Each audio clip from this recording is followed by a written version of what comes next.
హెబ్రీయులకు రాసినటువంటి పత్రిక 11వ అధ్యాయము 13వ వచనం మరొకసారి చదువుదాం. దూరము నుండి చూచి వందనము చేసి తాము భూమి మీద పరదేశులమును యాత్రికులమై ఉన్నామని ఒప్పుకొని విశ్వాసము గలవారై మృతు నొందిరి. దేవునికి స్తోత్రం కలుగును గాక.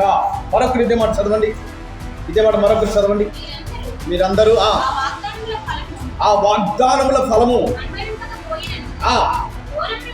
దూరం నుండి చూచి వందనము చేసి తాము భూమి మీద పరదేశులములను యాత్రికులమునై ఉన్నామని ఒప్పుకొని విశ్వాసము గలవారై మృతి నొందిరి. దేవునామానికి మహిమ కలుగును గాక. మరొక మాట మనం చదువుదాం. మొదటి పేతురు రాసినటువంటి పత్రిక 2వ అధ్యాయము 11వ వచనం. మొదటి పేతురు 2వ అధ్యాయం 11వ వచనం. మీరు పరదేశులను యాత్రికులై ఉన్నారు గనుక ఆత్మకు విరోధముగా పోరాడు శరీర ఆశలను విసర్జించుడి. దేవునామానికి మహిమ కలుగును గాక. ఇక్కడ అపోస్తలుడైన పౌలు గారు హెబ్రీ పత్రికలు ఏమన్నాడంట? మీరు పరదేశులను యాత్రికులై ఉన్నారు. ఆ మాట ఎవరు గుర్తు చేసుకుంటున్నారంటే విశ్వాస వీరులు గుర్తు చేసుకుని మనము ఈ భూమి మీద పరదేశులమును యాత్రికులమై ఉన్నాము కనుక ఇదిగో మనం ఎలా ఉందామంటే విశ్వాసము కలిగి మన జీవిత యాత్రను ముగిద్దాం. ఎందుకంటే ఈ భూమి మీదకి మనము పరదేశులుగా వచ్చాము, యాత్రికులుగా వచ్చాము. పేతురు భక్తుడు కూడా ఏమంటున్నాడండి? ఈ భూమి మీద ప్రతి ఒక్కరూ కూడా పరదేశిగా వస్తూ ఉన్నారు, యాత్రికులుగానే వస్తూ ఉన్నారని ఆ పేతురు భక్తుడు కూడా తెలవిస్తూ ఉన్నాడు. దేవునామానికి మహిమ కలుగును గాక. ఇంతకీ మీరు ఎక్కడి నుంచి వస్తున్నారు అన్న విషయం మనకు తెలియాలి, అంతే కదండి. మీరు ఎక్కడి నుంచి వస్తూ ఉన్నారో ఆ విషయం మనకు అర్థమవ్వాలి. ఆ మాటలు కూడా పరిశుద్ధ గ్రంథంలోనే దేవుడు వ్రాయించాడు. ఎక్కడంటే 87వ కీర్తన తీయండి.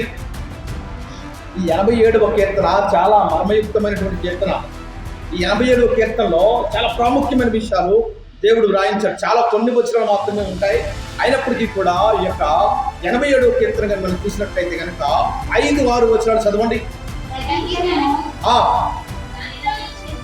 ప్రతి జనము దానిలోనే జన్మించిననియు సర్వోన్నతుడు తానే దాన్ని స్థిరపరచిననియు సియోనును గూర్చి చెప్పుకుందురు.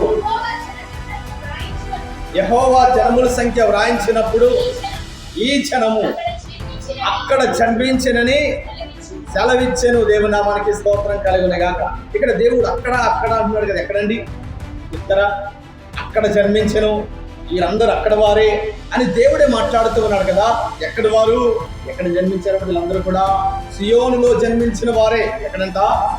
సియోనులో జన్మించిన వారు. అంటే భూమి మీదకి వస్తున్న ప్రతి మనిషి కూడా, ఈ భూమి మీద పుడుతున్న ప్రతి మనిషి కూడా ఎక్కడి నుంచి వస్తున్నారు? చెప్పాలి మీరు గట్టిగా. సియోనులో నుండి వస్తూ ఉన్నారు. దేవునికి స్తోత్రం కలుగును గాక. సియోనులో నుండి వచ్చిన మనిషి మరలా ఎక్కడికి వెళ్ళాలి? మరలా సియోనుకే వెళ్ళాలి. అందుకనే క్రీస్తు లోకానికి రావలసి వచ్చింది. దేవునికి స్తోత్రం కలుగును గాక. ఈ క్రమంలో మన శరీరం ఏం చేస్తుందంటే మనలను మరి ఆ యొక్క సియోనికి వెళ్లకుండా, దేవుని పట్టణంలో ప్రవేశించకుండా ఈ యొక్క శరీరము మనం ఏం చేస్తుందంటే అణిచివేస్తూ ఉంది, బంధిస్తూ ఉంది.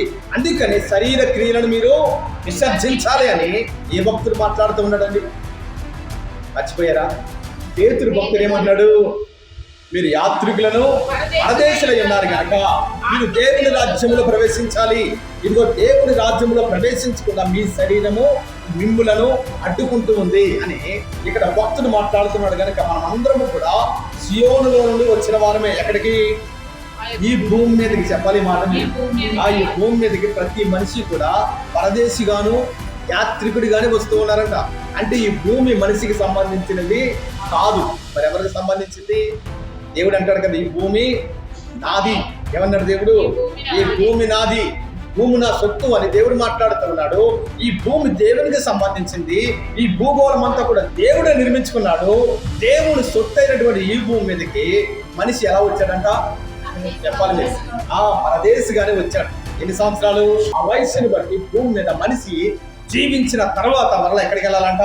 ఆయన దగ్గరికి వెళ్ళాలి. దేవుని నామానికి స్తోత్రం కలుగును గాక. ఇది దేవుడు పెట్టిన నియమము, దేవుడు పెట్టిన ఒక పద్ధతి, ఒక కట్టడ. దేవునికి స్తోత్రం కలుగును గాక. అయితే ఈ క్రమంలో మనిషి ఏమనుకుంటాడంటే, ఇది నాది, ఇది నా సొత్తు, ఇది నా ఇల్లు, ఇది నా బంగారము, ఇది నా పొలాలు, ఇది నా ఆస్తులు అని మనిషి ఏమనుకుంటాడన్నా చెప్పాలి, అతిశయపడుతూ ఉంటాడు, గర్విస్తూ ఉంటాడు.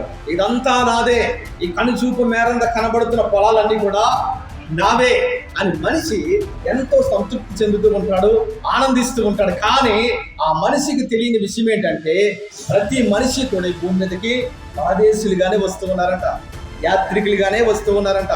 దేవునికి స్తోత్రం కలుగును గాక. ఈ భూమి మీద మనిషి శాశ్వతంగా ఉండలేడు. ఉండరు ఈ మాట మీరు, నా మాట కాదు, ఎవరి మాట?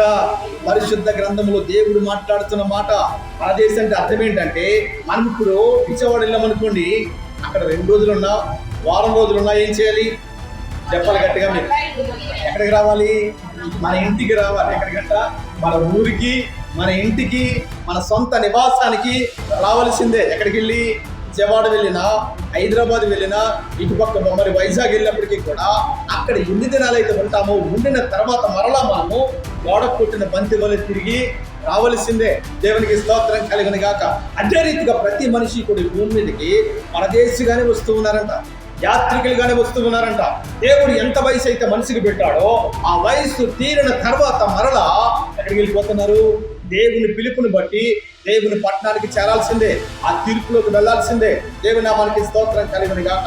ఇదిగో మరి ఎన్నో ఆశలతో, ఎన్నో కోరికలతో, ఎన్నో కలలతో 242 మంది విమానంలో ఎక్కి ఏం చేస్తారు? కలలకంటూ ప్రయాణం చేస్తూ ఉన్నారు. ఎన్నో ఆశలతో బయలుదేరారు వాళ్ళు, ఎన్నో కోరికలతో బయలుదేరారు. ఎన్నో కలలున్న వారి యొక్క జీవితంలో, వారి యొక్క మదిలో, వారి యొక్క హృదయంలో అవన్నీ కూడా తీరాలని. కొంతమంది ఉద్యోగాల కోసం, కొంతమంది ఏమో అక్కడ సెటిల్ అవ్వాలని, కొంతమంది ఏమో అక్కడ మరి అక్కడే ఒక మంచి ఉద్యోగాన్ని సంపాదించుకుని అక్కడున్న బంధువులను చూడాలని, మరికొంతమంది అందమైన సుందరమైన ఆ లండన్ పట్టణాన్ని కళ్ళారా చూడాలని మరికొంతమంది. ఇలాగా అనేక మంది ఆ యొక్క విమానంలో 242 మంది ఏం చేశారంట?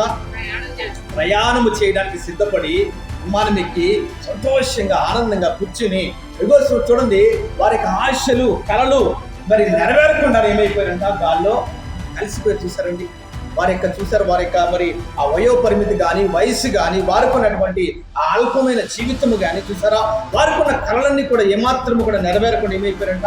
మరి గాల్లో కలిసిపోయినట్టుగా అందరూ కూడా నాశనం అయిపోయారు. ఒకరు మాత్రమే ఫ్లైట్లో నుంచి బయటికి పడి ఆ యొక్క వ్యక్తి రక్షించబడ్డాడు. కానీ మిగిలిన వారందరూ కూడా ఏమైపోయారంట? చనిపోయారు.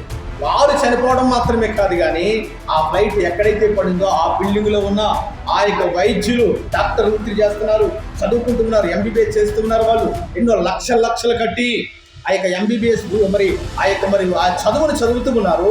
వారికి కూడా ఎన్నో కళలు ఉన్నాయి కదండి, ఎన్నో ఆశలు ఉన్నాయి. నేను ఒక మంచి డాక్టర్ని అవ్వాలి, నేను ఒక ఎండీని అవ్వాలి, ఎంఎస్ని అవ్వాలి, ఇదిగో నేను ఒక మంచి విదేశంలోకి వెళ్ళి డాక్టర్ వృత్తి చేయాలని ఎంతో కష్టపడి చదువుకుంటూ ఉన్నారు.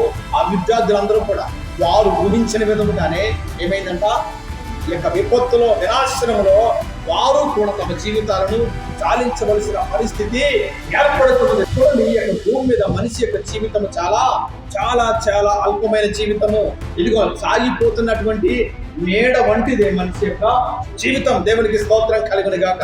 ఈ భూమి మీద ఏ మనిషికి కూడా ఏమి లేదంట, గ్యారంటీ లేదు. చెప్తారే మాట ఉందండి, మనిషి జీవితానికి గ్యారంటీ ఉందా?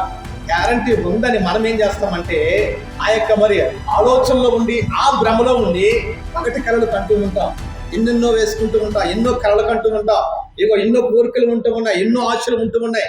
కానీ మనిషి యొక్క జీవితము ఎంత అల్పమైనదో ఆ మనిషి కూడా తెలియనటువంటి పరిస్థితి.